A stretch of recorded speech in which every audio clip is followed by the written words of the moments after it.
Greetings, one and all, once again, back to Exploring Arda, a Tolkien-centered podcast where I am your host, Jackson, and I go through a bunch of Tolkien's books other than Lord of the Rings and The Hobbit. So, of course, this is a continuation of the Fall of Gondolin. Hooray! I'll get the bookmark out of the way. Fall of Gondolin. I can never get the lighting right, so there you go.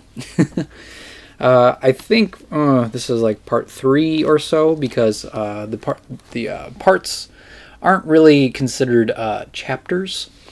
So I've been pretty much just marking off places where I think are important, I guess, milestones in the story.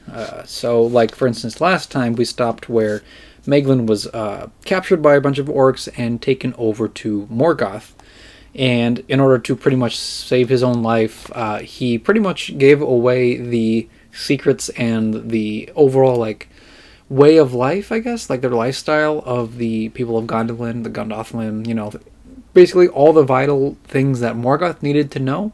Meglin just kind of spilled it all out. So, and also he hates Tuor, who is our protagonist here, and he is pretty much in Gondolin. He has the favor of the king. I believe this King Turgon. Yes, King Turgon of Gondolin. So he's pretty much buddies with the king, and Meglin was pretty upset about it. So of course he hates Tuor, and he just, I guess, doesn't have, I guess, any respect, I guess? I don't know. But that's kind of like where we left off of last time in the story. And so now in this episode, I believe it will be picking up. So I think we should just get to the story here so that you guys can see what happens next in the Fall of Gondolin. So here we go. Now the years fare by, and egged by Idril, Tuor keepeth ever at his secret delving. But seeing that the leaguer of spies hath grown thinner, Turgon dwelleth more at ease and in less fear. Yet these years are filled by Melko in the utmost ferment of labour, and all the thrallfolk of the Gondolin must dig unceasingly for metals, while Melko sitteth and deviseth fires and calleth flames and smokes to come from the lower heats. Nor doth he suffer any of the Noldoli to stray ever a foot from their places of bondage.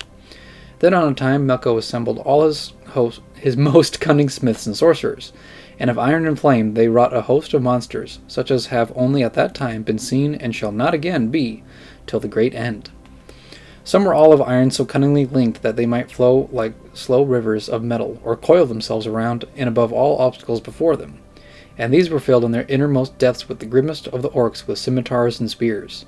Others of bronze and copper were given hearts and spirits of blazing fire, and they blasted all that stood before them with the terror of their snorting, or trampled whatso escaped the ardor of their breath. Yet others were creatures of pure flame that writhed like ropes of molten metal, and they brought to ruin whatever fabric that they came nigh, and iron and stone melted before them and became as water, and upon them rode the Balrogs in hundreds. And these were the most dire of all those monsters which Melko devised against Gondolin. Now when the 7th summer had gone since the treason of Meglin, and Earendil was yet of very tender years, though a valorous child, Melko withdrew all his spies, for every path and corner of the mountains was now known to him. Yet the Gondothlim thought in their unwariness that Melko would no longer seek against them, perceiving their might in the impregnable strength of their dwelling. But Idril fell into a dark mood, and the light of her face was clouded, and many wondered thereat. There you go. Yet Turgon reduced the watch and ward to its ancient numbers, and to somewhat less, and as autumn came and the gathering of fruits was over, folk turned with glad hearts to the feast of winter. But Tuor stood upon the battlements and gazed upon the encircling hills.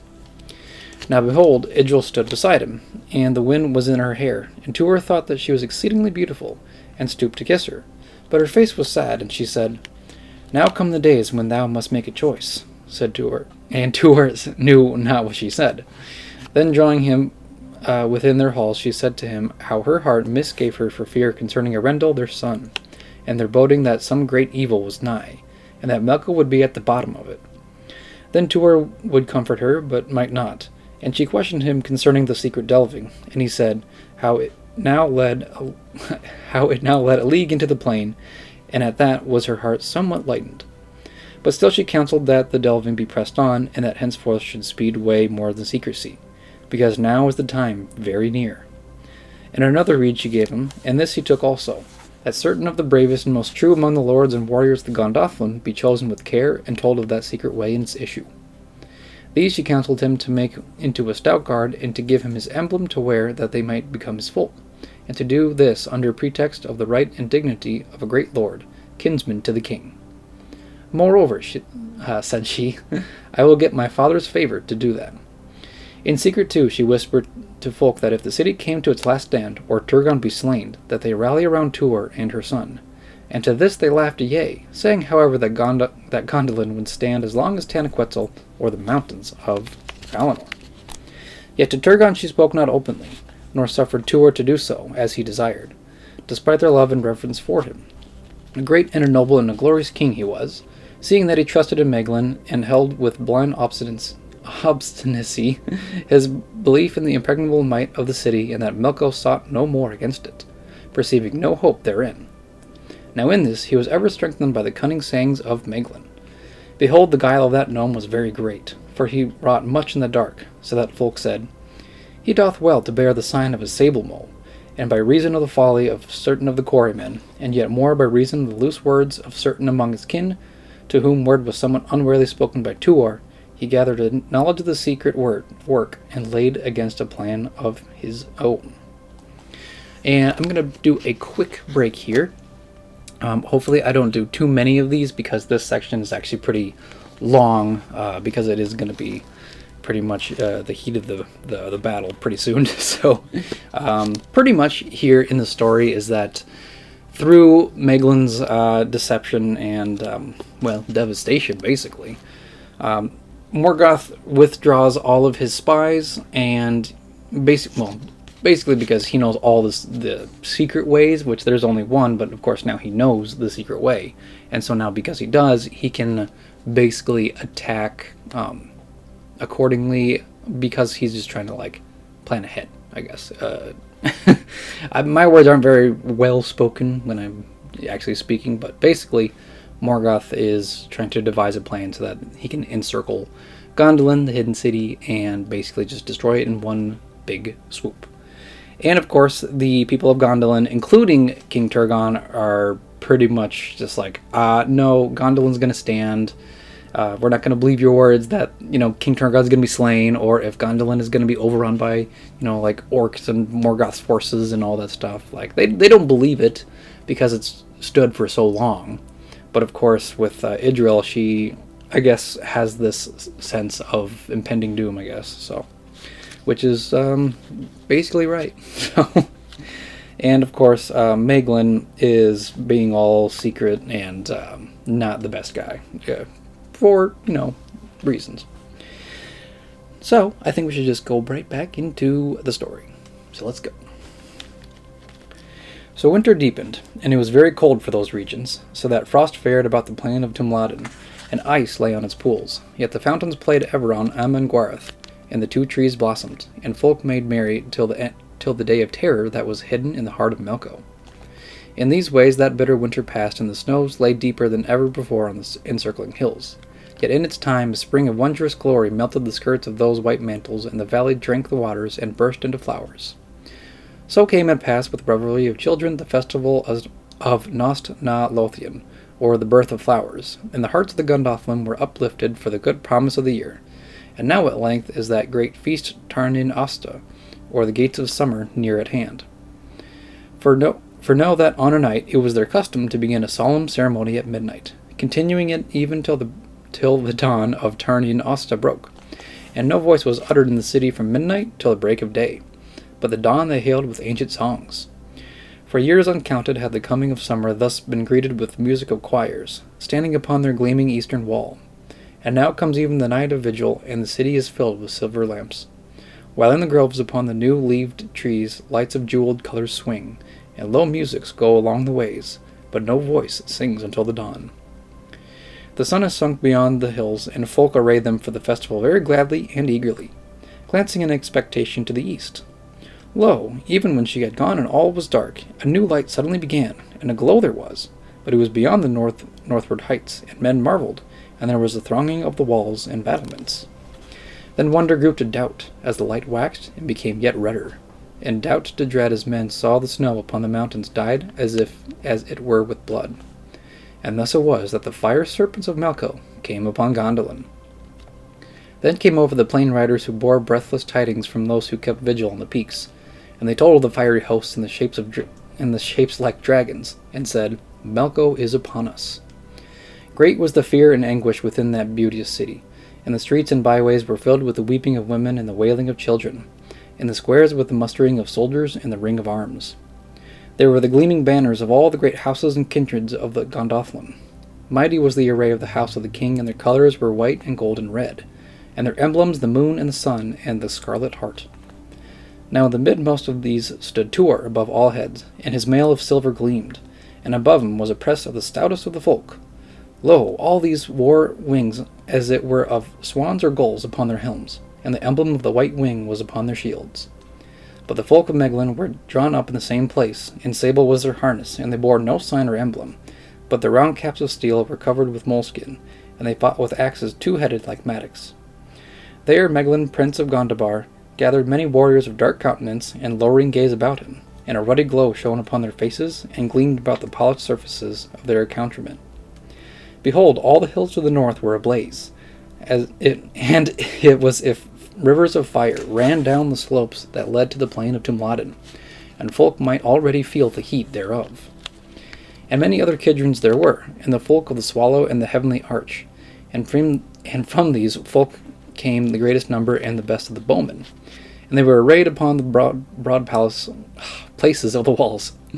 Now the folk of the Swallow bore a fan of feathers on their helms, and they were arrayed in white and dark blue, and in purple and black, and showed an arrowhead on their shields.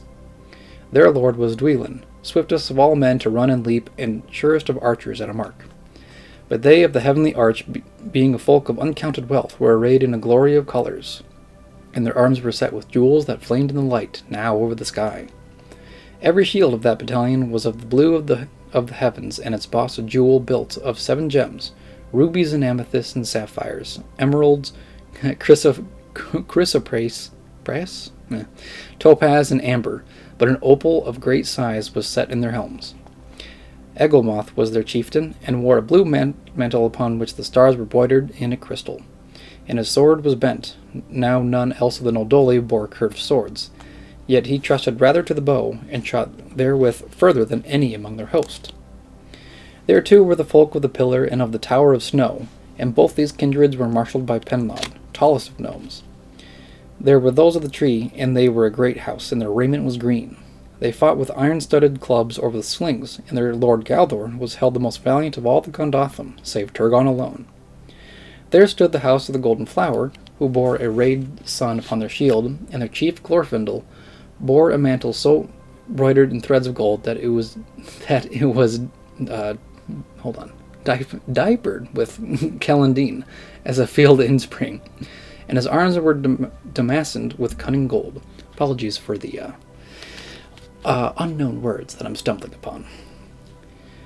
Then came there from the south of the city the people of the fountain, and Ecthelion was their lord, and silver and diamonds were their delight, and swords very long and bright and pale did they wield, and they went into battle to the music of flutes. Behind them came the host of the harp, and this was a battalion of brave warriors, but their leader Salgan was a craven, and he fawned upon Meglin. They were dight with tassels of silver and tassels of gold, and a harp of silver shone in the blazonry upon a field of black. But Salgan bore one of gold, and he alone rode into battle of all the sons of the Gondothlim, and he was heavy and squat.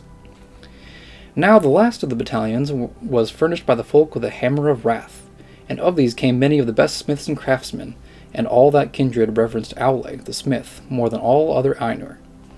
They fought with the great maces like hammers, and their shields were heavy, for their arms were very strong. In older days they have been much recruited by Noldoli, who escaped from the mines of Melko, and the hatred of this house for the works of that evil one and the Balrogs, his demons, was exceeding great.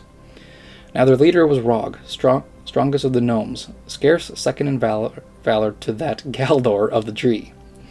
The sign of this people was the stricken anvil, and a hammer that smitteth sparks about it was set on their shields, and red gold and black iron was their delight. Very numerous was that battalion, nor had any amongst them had a faint heart, and they won the greatest glory of all those fair houses in the struggle against doom. Yet they were ill-fated, and none ever fared away from that field, but fell about Rog and vanished from the earth. And with them much craftsmanship and skill has vanished forever. Actually, I'll continue one more paragraph before the break. This was the fashion and the array of the 11 houses of the Gondothlim with their signs and emblems, and the bodyguard of Tuor, the folk of the wing, was accounted the 12th. Now is the face of that chieftain grim, and he looks not to live long. And there in his house upon the wells Idril arrays herself in mail and seeks Earendil. And that child was in tears for the strange lights of red that played about the walls of the chamber where he slept, and tales that his nurse Melith had woken him concerning fiery Melko at times of his waywardness came to him and troubled him. But his mother coming set about him a tiny coat of mail that she had let fashion in secret, and at that he was glad and exceeding proud, and he shouted for pleasure. Yet Idril wept, for much had she cherished in her heart the fair city of her goodly house, and the love of Tuor and herself that had dwelt therein. But now she saw its destroying nigh at hand, and feared that her contriving would fail against this overwhelming might of the terror of the serpents. Okay, now I'm going to take a little bit of a break.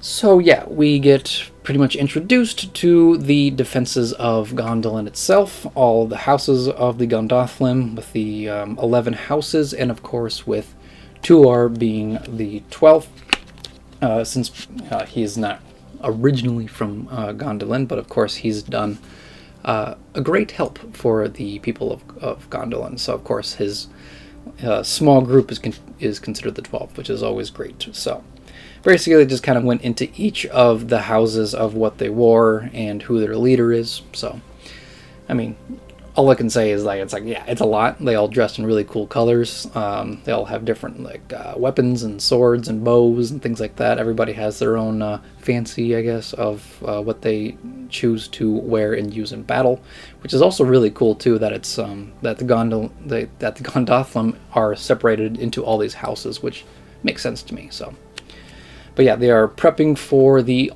sudden assault upon Gondolin. Everybody is basically freaking out and crying and scared, which would make absolute sense, because if you're seeing literal dragons and Balrogs climbing over the mountains and just spewing out fire already, and they're not even in the city yet, that would be terrifying to say the least. So let's get back into the story. Here we go. It was now 4 hours still from the middle night, and the sky was red in the north and in the east and west, and those serpents of iron had reached the levels of Tumladin, and those fiery ones were among the lowest slopes of the hills, so that the guards were taken and set in evil torment by the Balrogs that scoured about, saving only to the furthest south where was Cristorn, the cleft of eagles. Then did King Turgon call a council, and thither fared Tuor and Meglin as royal princes. And Dwelin came with Eglamoth and Penlod the Tall, and Rog strode thither with Galdor of the Tree, and Golden Glorfindel and Ecthelion of the Voice of Music. Thither too fared Salgant, a tremble at the tidings, and other nobles beside of less blood but better heart. Then spoke Tuor, and this was his rede, that a mighty sally be made forthwith, ere the light and heat grew too great in the plain. And many backed him, being but of different minds as to whether the sally should be made by the entire host with the maids and wives and children of midmost, or by diverse bands seeking out in many directions, and to this last Tuor leaned. But Meglin and Salgan alone held other counsel, and were for holding to the city and seeking to guard those treasures that lay within. Out of guile did Meglin speak thus, fearing lest any of the Noldoli escape the doom that he had brought upon them. And he dreaded lest his treason became known and somehow vengeance find him in after days. But Salgan spoke both echoing Meglin and being grievously afraid of the issuing from the city, for he was fain rather to do battle from an impregnable fortress than to risk hard blows upon the field. Then the lord of the house of the mole played upon the one weakness of Turgon, saying, Lo, O king, the city of Gondolin contains a wealth of jewels and metals and stuffs and of things wrought by the hands of the gnomes to surpassing beauty. And all these thy lords, more brave meseems than wise, would abandon to the foe.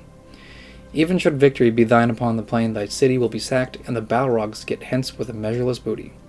And Turgon groaned, for Meglin had known his great love for the wealth and loveliness of that burg upon Amangwareth. Again said Meglin, putting fire in his voice, Lo, hast thou for naught labored through years uncounted at the building of walls of impregnable thickness, and in the making of gates whose valor may not be overthrown? Is the power of the hill Amangwareth become as lowly as the deep vale, or the hoard of weapons that lie upon it, and its unnumbered arrows of so little worth in the hour of peril?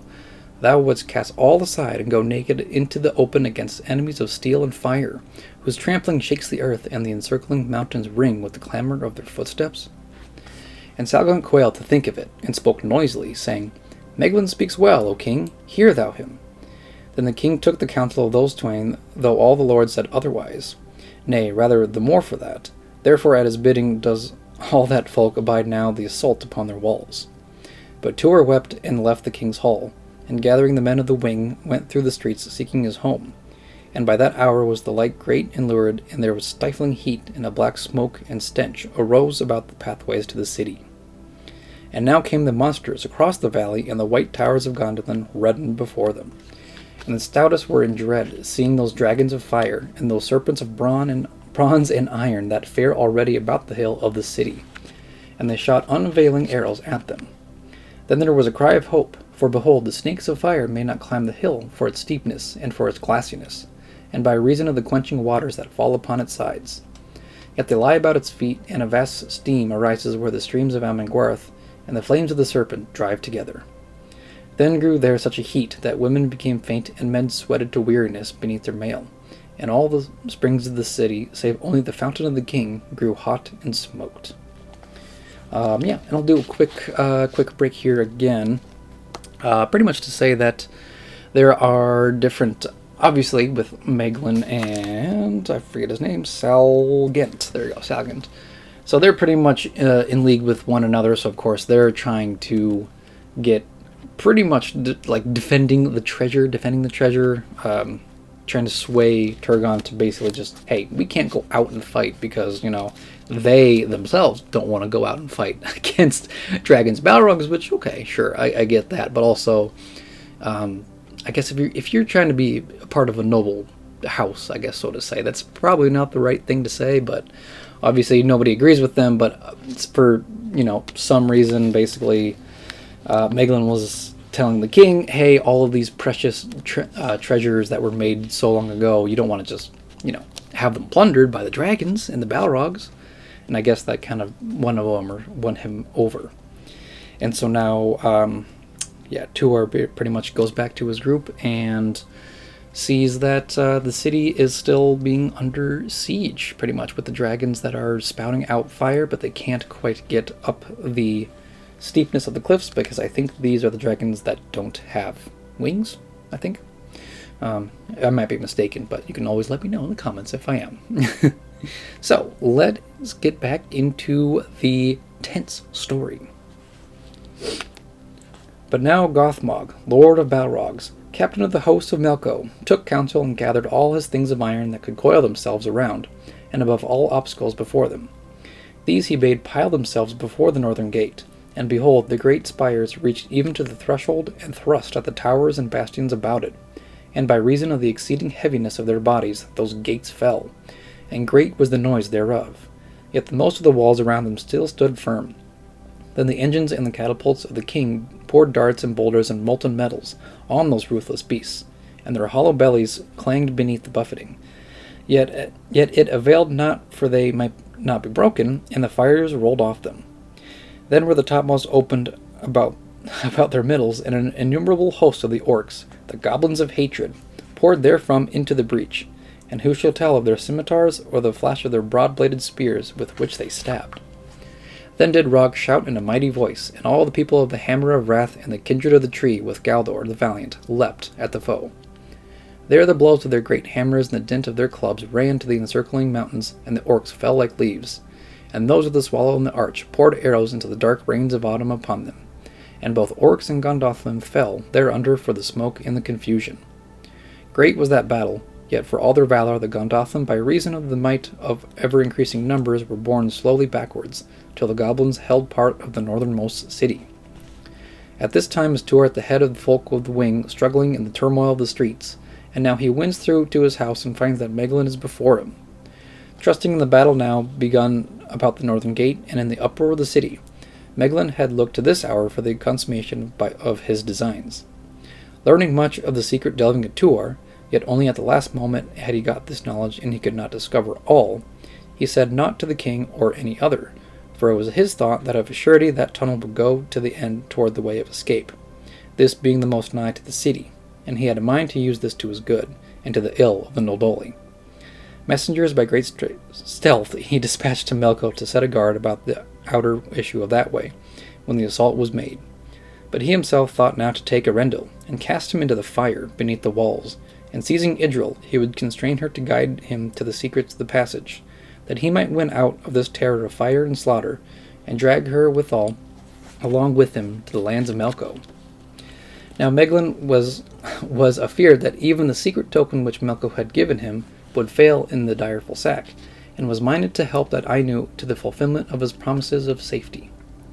No doubt had he, however, of the death of Tuor in that great burning, for to Salgant he had confided the task of delaying him to the king's halls, and egging him straight thence into the deadliest of the fight. But lo, Salgant fell into a terror unto death, and he rode home and lay there now a quake on his bed. But Tuor fared home with the folks of the wing.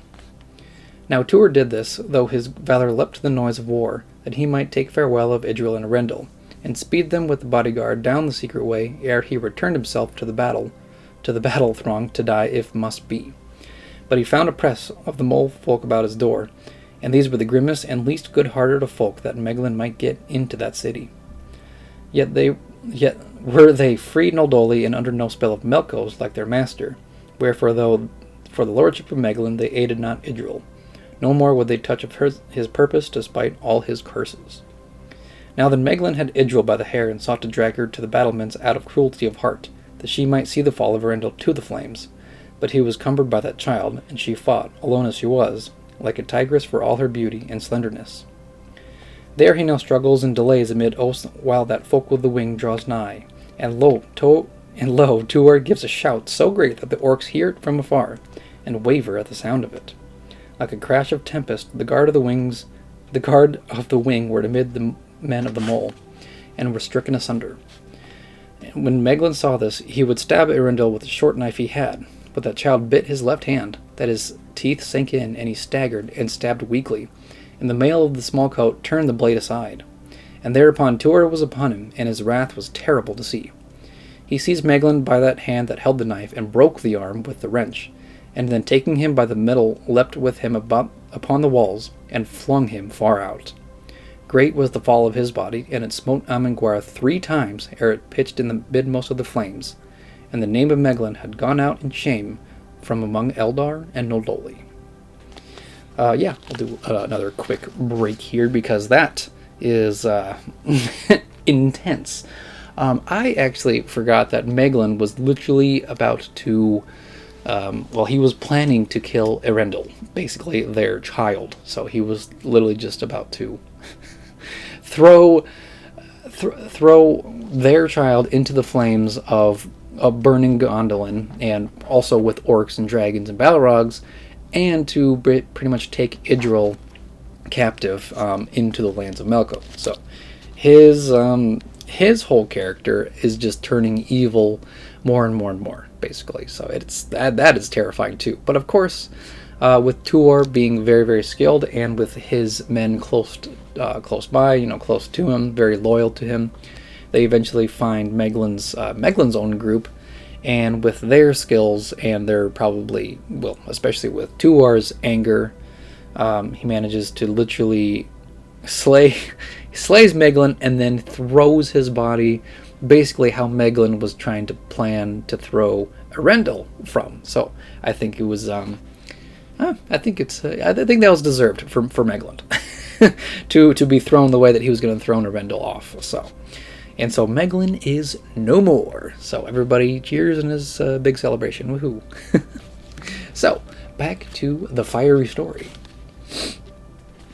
Then the warriors of the mole, being more numerous than those few of the wing and loyal to the lord, came at Tuor, and there were great blows. But no man might stand before the wrath of Tuor, and they were smitten and driven to fly into what dark holes they might, or flung from the walls. Then Tuor and his men must get them to the battle at the gate, for the noise of it has grown very great, and Tuor has it still in his heart that the city may stand. Yet with Idril he left there Veronaway against his will, and some other swordsmen to be guard for her, till he returned or might send some tidings from the fray. Now was the battle of that gate very evil indeed, and Dwelin of the Swallow, as he shot from the walls, was smitten by a fiery bolt of the Balrogs, who leapt about the base of Amangwereth, and he fell from the battlements and perished. Then the Balrogs continued to shoot darts of fire and flaming arrows like small snakes into the sky, and these fell upon the roofs and gardens of Gondolin till all the trees were scorched, and the flowers and grass burned up, and the whiteness of all those walls and colonnades was blackened and seared. Yet a worse matter was it that a company of those demons climbed upon the coils of the serpents of iron, and thence loosed unceasingly from their bows and slings till a fire began to burn in the city to the back of the main army of the defenders. Then said Rog in a great voice, "Who now shall fear the Balrogs for all their terror? See before us the accursed ones who for ages have tormented the children of the Noldoli, and who now set a fire at our backs with their shooting. Come ye of the hammer of wrath, and we will smite them for their evil." Thereupon he lifted his mace, and its handle was long, and he made a way before him by the wrath of his onset, even unto the fallen gate. But all the people of the stricken anvil ran behind like a wedge, and sparks came from their eyes for the fury of their rage. A great deed was that sally, as the Noldoli sing yet, and many of the Orcs were borne backward into the fires below. But the men of Rog leapt even upon the coils of the serpents, and came at those Balrogs, and smote them grievously. For all they had was whips of flame and claws of steel, and were in stature very great. They battered them into naught, or catching at their whips wielded these against them, that they tore them even as they had aforetime torn the gnomes. And the number of Balrogs that perished was a marvel and dread to the host of Melko. For ere that day never had any of the Balrogs been slain by the hand of elves or men. Then Gothmog, lord of Balrogs, gathered all his demons that were about the city, and ordered them thus. A number made for the folk of the hammer, and gave before them. But the greater company, rushing upon the flank, contrived to get to their backs, higher upon the coils of the drakes, and nearer to the gates, so that Rog might not win back, save with great slaughter among his folk. But Rog, seeing this, essayed not to win back, as he hoped, but with all his folk fell on those whose part was to give before them. And they fled before him, now of dire need rather than of craft. Down into the plain were they harried, and their shrieks rent the airs of Tumladin. Then that house of the hammer fared about smiting and hewing the astonished bands of Melko, till they were hemmed at the last by an overwhelming force of the Orcs and the Balrogs, and a fire drake was loosed upon them. There did they perish about Rogs, hewing to the last iron and flame overcame them. And it is yet sung that each man of the hammer of wrath took the lives of 7 foemen to pay for his own. Then did dread fall more heavily still upon the Gondothlim at the death of Rog and the loss of his battalion, and they gave back further yet into the city, and Penlod perished there in a lane with his back to the wall, and about him many of the men of the pillar and many of the tower of snow. Now therefore Melkol's goblins held all the gate and a great part of the walls on either side, whence numbers of the swallow and those of the rainbow were thrust to doom, but within the city they had won a great space reaching nigh to the centre, even to the place of the well that adjoined the square of the palace. Yet about those ways and around the gate of their dead were piled in uncounted heaps, and they halted therefore and took counsel, seeing that for the valor of the Gondothlim they had lost many, more than they had hoped, and far more than those defenders. Fearful too they were for that slaughter of Rog had done amid the Balrogs. Because of these demons they had great courage and confidence of heart. Now then the plan that they made was to hold that what they had won, while those serpents of bronze and with great feet for trampling climbed slowly over those of iron, and reaching the walls were opened a breach wherethrough the Balrogs might ride upon the dragons of flame. Yet they knew this must be done with speed, for the heat of those drakes lasted not forever, and might only be plenished from the wells of fire that Melko had made in the fastness of his own land. But even as their messengers were sped, they heard a sweet music that was played amid the host of the Gondothlim, and they feared what it might mean. And lo, there came Ecthelion and the people of the fountain, whom Turgon till now had held in reserve, for he watched the most of that affray from the heights of his tower. Now marched those folk to a great playing of their flutes, and the crystal and silver of their array was most lovely to see amid the red lights of the fires and the blackness of the ruins. Then on a sudden their music ceased, and Ecthelion of the fair voice shouted for the drawing of swords, and before the orcs might foresee his onslaught, the flashing of those pale blades was amongst them. It is said that Ecthelion's folk there slew more of the goblins than fell ever in all the battles of the Eldalier with that race, and that his name is a terror among them to his latest day, and a war cry of the Eldar. Now it is said that Tuor and the men of the wing fare into the fight, and range themselves beside Ecthelion and those of the fountain, and the twain strike mighty blows, and ward each many a thrust from the other, and harry the orcs so that they win back almost to the gate. But there behold a quaking and a trampling, for the dragons labor mightily at beating a path up Amangwareth, and at casting down the walls of the city, and already there is a gap therein, and a confusion of masonry where the ward towers had fallen in ruin. Bands of the Swallow and the Arch of Heaven there fight bitterly amid the wreck or contest the walls to east and west with the foe. But even as Tuor comes nigh driving the orcs, one of those brazen snakes heaves against the western wall, and a great mass of it shakes and falls, and behind comes a creature of fire, and Balrogs upon it. Flames gust from the jaws of that worm, and folk wither before it, and the wings of the helm of Tuor were blackened. But he stands and gathers about him his guard, and all the Arch and Swallow he can find, whereas on his right Ecthelion rallies the men of the Fountain of the South. Now the orcs again take heart from the coming of the drakes, and they mingle with the Balrogs that pour about the breach, and they assail the Gondothlim grievously. There Tuor slew Othrod, a lord of the orcs, cleaving his helm, and Balcomeg he hewed asunder, and Lug he smote with his axe, that his limbs were cut from beneath him at the knee. But Ecthelion shore through 2 captains of the goblins at a sweep, and cleft the head or cobble, their chiefest champion to his teeth. And by reason of the great doughtiness of those 2 lords, they came even unto the Balrogs. Of those demons of power Ecthelion slew 3, for the brightness of his sword cleft the iron of them, and did hurt to their fire, and they writhed. Yet of the leap of that axe Dramberleg, that was swung by the hand of Tuor, were they still more afraid, for it sang like the rush of eagles' wings in the air, and took death as it fell, and 5 of them went down before it. But so it is that few cannot fight always against the many, and Ecthelion's left arm got a sore rent from a whip of the Balrogs, and his shield fell to earth, even as that dragon of fire drew nigh amid the ruin of the walls. Then Ecthelion must lean on Tuor, and Tuor might not leave him, though the very feet of the trampling beasts were upon them, and they were like to be overborne. But Tuor hewed at the foot of the creature, so that flame spouted forth, and that serpent screamed, lashing with its tail, and many of both orcs and Oldole got their death therefrom. Now Tuor gathered his might and lifted Ecthelion, and amid a remnant of the folk got there under and escaped the drake. Yet dire was the killing of men that beast had wrought, and the Gondothlim were sorely shaken. Thus it was that Tuor, son of Pella, gave before the foe, fighting as he yielded around, and bore from that battle Ecthelion of the Fountain.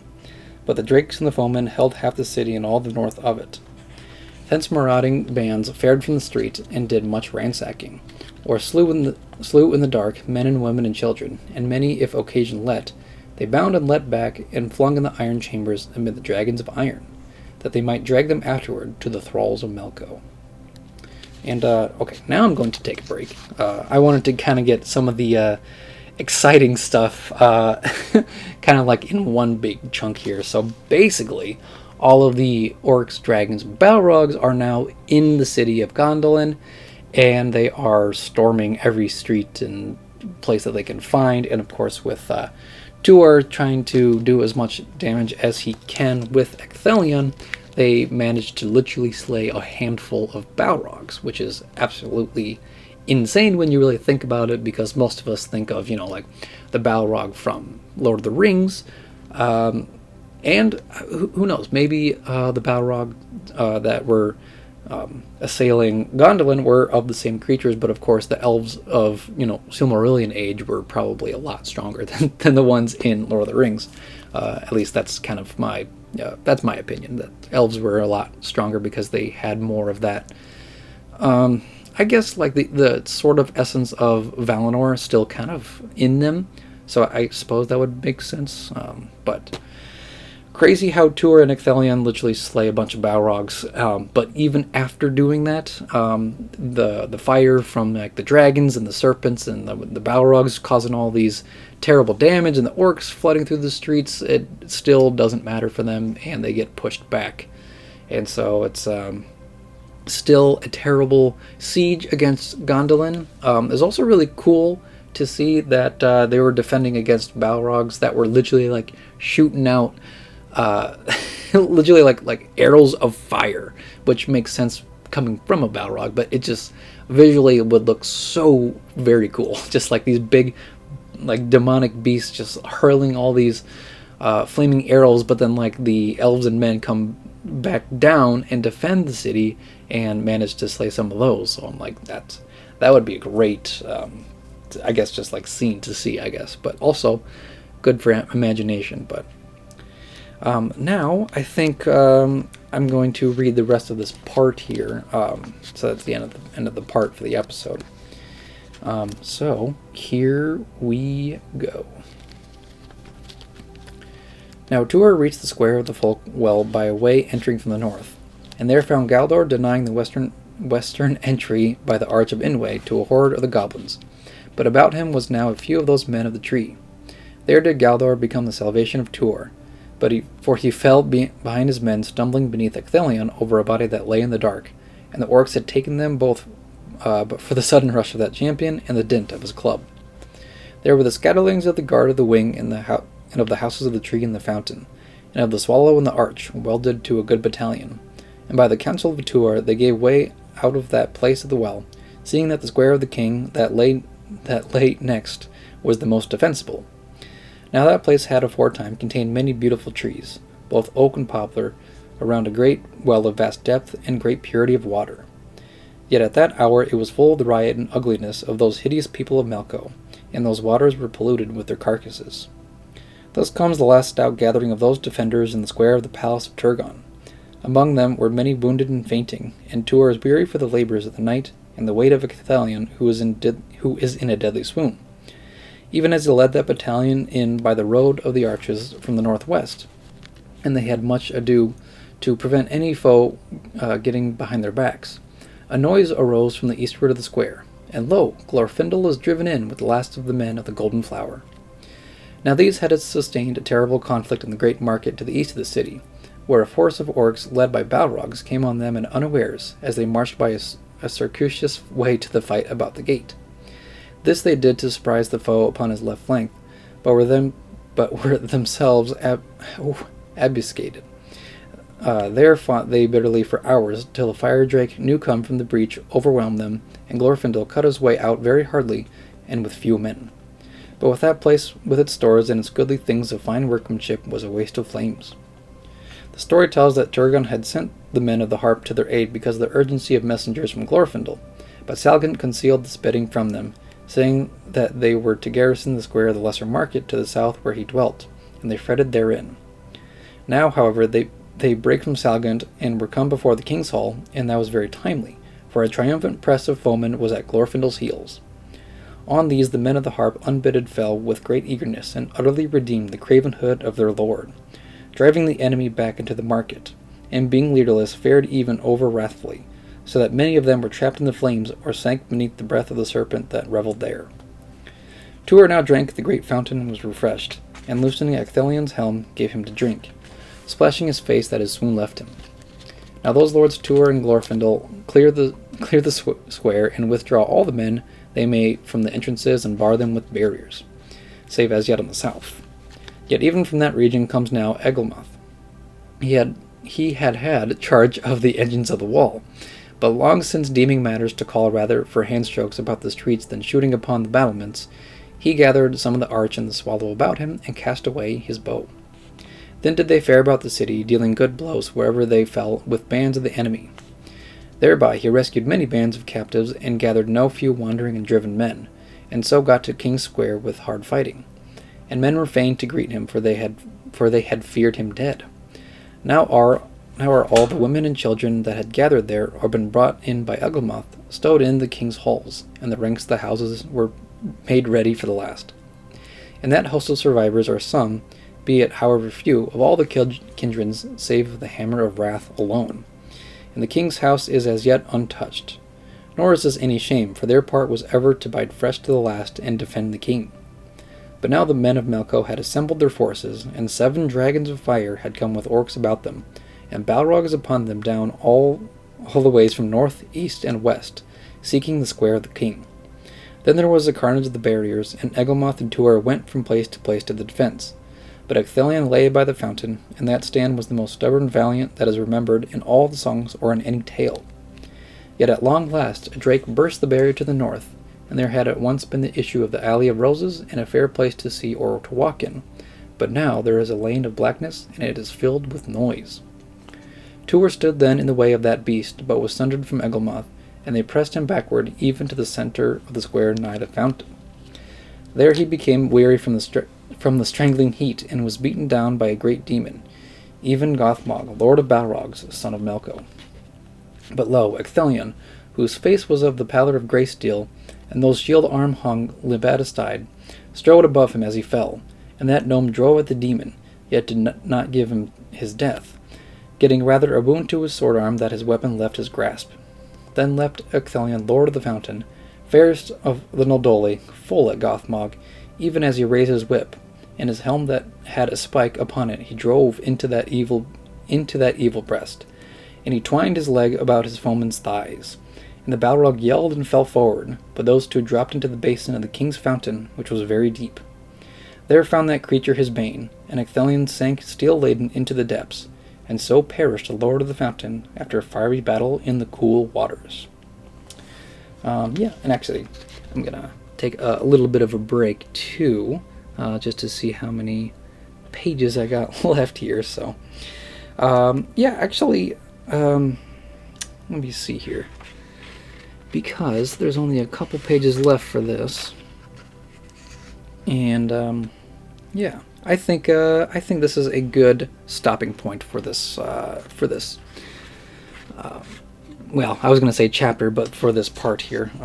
I may or may not keep all that rambling out there, but so yeah, it is the fall of Ecthelion. So this is it's actually one of the bigger moments in the fall of Gondolin, is that Ecthelion, he's pretty much like on his deathbed pretty much, and he uses all that inner courage and that inner strength to finally defeat Gothmog, the Lord of Balrogs, which is a huge deal because Gothmog is a terrifying force, and obviously, and I guess it says son of Melko, so I mean he's a problem. So that is Ecthelion's really cool, very grand battle. I mean, I know that there's artwork of Ecthelion versus Gothmog, and it's very, very cool and very epic, which is basically like this whole episode is the ferocious fights of what Gondolin kind of went under siege with. And I'm kind of stopping it in here for now because the battle of Ecthelion and Gothmog is really cool, and I remember it greatly. So, otherwise, yeah, there's basically it's just kind of like push and pull pretty much, but it's mostly the orcs, dragons, Balrogs pushing forward because I mean they're setting the whole city on fire. There's a bunch of fire drakes, there's, serpents, dragons, all that terrifying things, and the orcs just make it worse. So, of course, while the orcs are practically distracting, everybody on the ground, the dragons come in after them pretty much and spew out fire and ash and smoke, and everything gets ruined after that. So, and this is basically in the midst of the fall of Gondolin. So, yeah, I think that's all I kind of have for this episode. I did want to go a little bit more, but it's kind of a longer episode, so I'll probably finish in the next couple parts if I either that one or it'll be done with the next chapter. Actually, I think it's going to be done after this one. Fall of Gondolin is a little bit of a shorter story. Some of this does have the actual poetry that Tolkien wrote for the Fall of Gondolin, but I'm reading pretty much just like the narrative, the novel version of Fall of Gondolin. So it'll be a shorter, I guess, playlist, so to speak. So shorter series for you guys. But yeah, let me know what you guys think of the main siege of the Fall of Gondolin. I always very much enjoy seeing, or not even seeing, just like reading through all the terrifying things that the Gondothlim were just like suddenly heaped upon, which would make sense for Morgoth to do because he was trying to find the hidden city for years and years and years during the Wars of Beleriand, and now he finally finds it. Of course, he would put all of his strongest guys in there and all of his twisted creatures of fire and death. So, but yeah, let me know how I did, how you enjoy Fall of Gondolin so far. Also, as always, be sure to check out the rest of my channel. So not only do I do Exploring Arda here, talking about all the Tolkien stuff and lore and history, but I'm also reading through the Chronicles of Narnia with my other, I guess you could call it a podcast called Through the Wardrobe. I would appreciate that. And of course, I'm doing the Over the Garden Wall deep dive series, which I kind of had like a break from writing, which is why I kind of like stalled on that one for a little bit. But I am back to writing more of the scripts for my Over the Garden Wall deep dive series. So check those out, and I have done a few musical or music album stuff too that you can find somewhere in my channel, so that'd be fun to check that out too. It's all like metal stuff, so, and that's what I enjoy. But I think with all of that being said and out of the way, just stay tuned for another episode, and may the light of Elbreth be with you all. Farewell.